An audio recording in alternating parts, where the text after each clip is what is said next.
வாழ்க வையகம், வாழ்க வையகம், வாழ்க வளமுடன். அனைவருக்கும் வணக்கம்.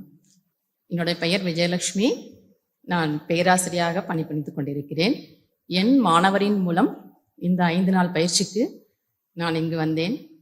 முதலில் 4 செய்திகள் உங்களோடு பகிர்ந்து கொள்வதில் நான் நன்றியுள்ளவளாக இருப்பேன். முதலில் அமைவிடம். எல்லாரும் சொல்லுவாங்க, திருமாலியன் சோலை அழகர் வசிக்கிற இடம். அதே மாதிரிதான் ஐயா வசிக்கிற இடமும் பசுமை சோலை. உள்ள என்ட்ரான உடனே உள்ளுக்குள்ள ஒரு உணர்வு ஏற்பட்டது. இந்த இடத்துல எனக்கு ஒரு மாற்றம் ஏற்பட போகுது அப்படின்னு. உள்ள அறிவு திருக்கோவில். நான் முதல்ல அங்கதான் போனேன். உடல்லாம் சிலிர்க்குது சொல்லும் பொழுதே. அதாவது ஒரு மகான் வாழ்ந்த இடம். இங்க நிறைய காந்த அலைகளை பத்தி பேசுறாங்க. அந்த அறைக்குள்ள உள்ள போன போதே உள்ளுக்குள்ள ஒரு உணர்வு ஏற்பட்டது. உனக்கு ஒரு செய்தி இருக்கு அப்படின்ற மாதிரி. அதுக்கடுத்து ரொம்ப இந்த இடத்துல நம்ம புனிதமா போற்றத்துக்கு ஒரு இடம் இருக்கு. ஐயாவோட மணிமண்டபம். அதாவது அங்க உள்ள போய் உக்காந்தா வச்சுக்கோங்களேன், அருட்தந்தை அமர்ந்திருக்கிறாரு. தினம் தினம் 1000 பேருக்கு அவங்க அருளாசி கொடுக்குறாங்க. ஒவ்வொரு மனிதனும் வாழ்நாளில் அந்த மணிமண்டபத்தை ஒரு நாளாவது உள்ள போயிட்டு அந்த புனிதத்தன்மையை பெற வேண்டும் என்பது என்னுடைய விருப்பம். அதற்கடுத்து பயிற்சியும் ஆசிரியர்களும்.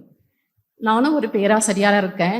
1000 பேருக்கு பாடம் நடத்தி கொண்டு இருக்கிறேன். நானும் இங்க இந்த சிலபஸ், இந்த பயிற்சி ஏடு 5 நாள்ல ஒரு மனிதனோட வாழ்க்கை முறையை மாற்றி அமைக்க முடியும் என்பது திண்ணம்.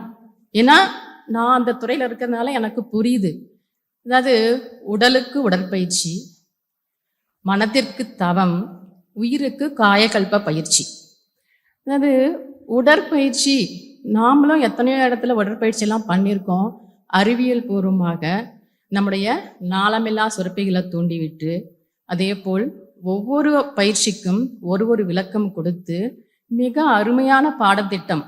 5 நாட்களில் உடலிலும் மனதிலும் மாற்றம் ஏற்பட்டிருக்கிறது. எனக்கு நன்றாக புரிகிறது. மேலும் அகத்தாய்வு. ஏன்னா நாம எல்லாம் எதுமோ நம்ம படிச்சுட்டோம், நம்ம வேலை பார்க்குறோம், கை நிறைய காசு சம்பாதிக்கிறோம், நம்ம எல்லாருக்குமே ஒரு மிதப்பு இருக்கு. ஆனா இங்க எண்ணம் ஆராய்தல், ஆசையை சரிபார்த்தல், அடுத்தது சினம் தவிர்த்தல், கவலை. ஏன்னா நம்ம எல்லாருக்குமே இந்த 4 ரொம்ப தேவையானது. எண்ணங்கள் நம்ம எல்லாருமே சொல்றாங்க, பெரியவங்க சொல்லியிருக்காங்க, எண்ணங்களை குறைச்சிக்கோங்க, எண்ணங்களை அடக்கிக்கோங்க.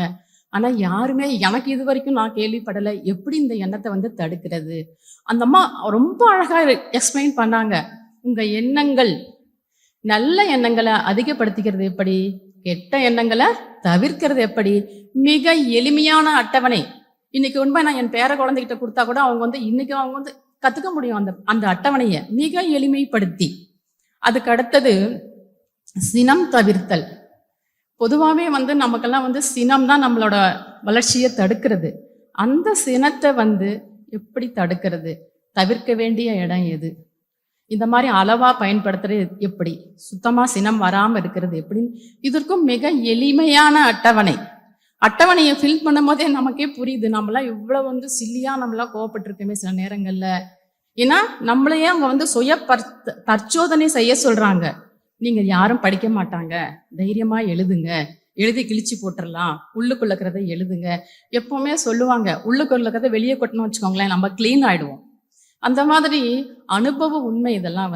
அதுக்கு அடுத்தது ஆசை. ரொம்ப அழகா சொன்னாங்க. பேராசைன்னா என்ன, ஆசைப்படுறதுன்னா என்ன, தவிர்க்க வேண்டிய ஆசை என்ன, அதற்கும் ஒரு அட்டவணை. மிக எளிய சின்ன குழந்தைங்க கூட இந்த மாதிரி சின்ன வயசுல இருந்தே பழக்கப்பட்டோம் வச்சுக்கோங்களேன், பேராசை இல்லாம வாழ முடியும். அதற்கு அடுத்தது மிக முக்கியமான ஒன்று. ஏன்னா இந்த 21ஆம் நூற்றாண்டில் மனித குலத்திற்கு மிகவும் சவாலாக உள்ளது மன அழுத்தம். மன அழுத்தத்திற்கு காரணம் என்னது, கவலை கொள்றது, காரணம் இல்லாம கவலை கொள்றது.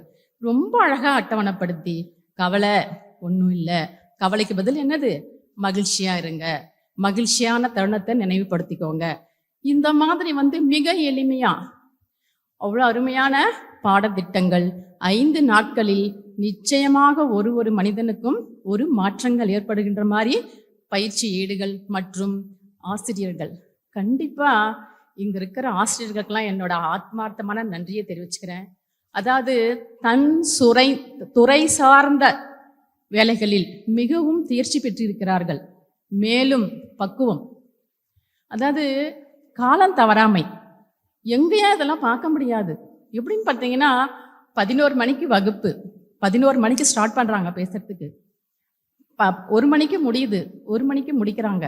இதெல்லாம் நான் உங்களுக்கு இன்னொரு விஷயம் சொல்லணும். முக்கியமாக அருட்தந்தை மணிமண்டபத்தில் அமர்ந்திருக்கிறாரு, அறிவரகத்தில் அமர்ந்திருக்கிறாரு, அறிவு திருக்கோயில் அமர்ந்திருக்கிறாரு, உணவு கூடத்தில் அமர்ந்திருக்கிறாரு.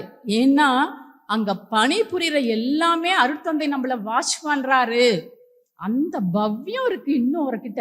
இன்னும் 100 ஆண்டுகள் அந்த பவ்யம் எங்கேயே இப்படியே இருக்கணும்னு அருட்தந்தை கிட்ட நான் வேண்டிக்கிறேன். அதுக்கு அடுத்தது உடற்பயிற்சி செய்யும் பொழுது பேராசிரியர் நமக்கு அந்த அறிவுரைகளை வழங்கும் பொழுது பயிற்றுவிப்பாளர்கள் ஒவ்வொருவரையும் சரிபார்த்து கையை இப்படி வைக்கணும், இந்த பக்கம் வைக்கணும், இந்த மாதிரி ஒருவரையும் சரிபார்த்து நம்மள சந்தேகம் இல்லாம மாதிரி நம்மளை பார்த்துக்கிறாங்க. உண்மையிலே நம்ம நிர்வாகத்துக்கு ரொம்ப என்னுடைய வணக்கத்தையும் ஆத்மார்த்தமான பக்தியை கூட தெரிவிச்சுக்கிறேன். ஏன்னா இந்த மாதிரி ஒரு ஆசிரியர்களை பயிற்றுவித்து இவர்களை தேர்ந்தெடுத்து மனவளக்கலையை நடத்துவதற்கு. அதுக்கு அடுத்தது உணவும் தங்குமிடம். நான் வீட்டில் பேர குழந்தைங்களாம் இருக்காங்க, ரொம்ப பொறுப்பான இடத்துலையும் இருக்கேன், எல்லாத்தையும் விட்டுட்டு வந்திருக்கேன். ஒரு நாள் கூட எனக்கு வீட்டு ஞாபகமே வரல. ஏன்னு கேட்டிங்கன்னா வீட்டுக்கு போனால் ஜாலியாக இருக்குது, படுத்துக்கிறோம், கிச்சனுக்கு போனால் சாப்பிட முடியுது. அதே மாதிரி உணவு கூடம் எப்படி சொல்லணும்னு சொன்னால் மிக சுத்தமாக மிக எளிய முறையில், அதே மாதிரி ஒருத்தரும் க்யூவில் நின்று அமைதியாக, அது உணவு இல்லை பிரசாதம்.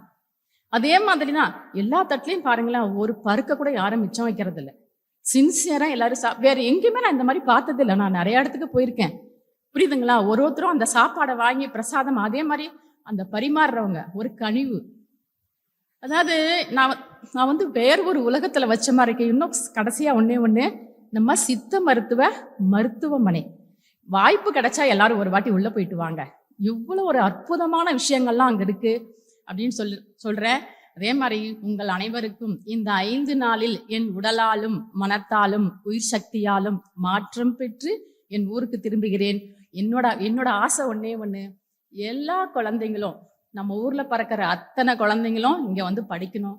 அதுக்கு நாமெல்லாம் ஏற்பாடு பண்ணணும். நிர்வாகம் அதுக்கு நல்ல பள்ளிகளுக்கு பாடத்திட்டமா ஏற்படுத்தி அரசாங்கத்தோட தொடர்பு கொண்டு இந்த வகையை செய்யணும்னு என்னோட ஆத்மார்த்தமான வேண்டுகோளை தெரிவித்து வாய்ப்பளித்த அனைவருக்கும் நன்றி கூறுகிறேன். நன்றி, வணக்கம், வாழ்க வளமுடன்.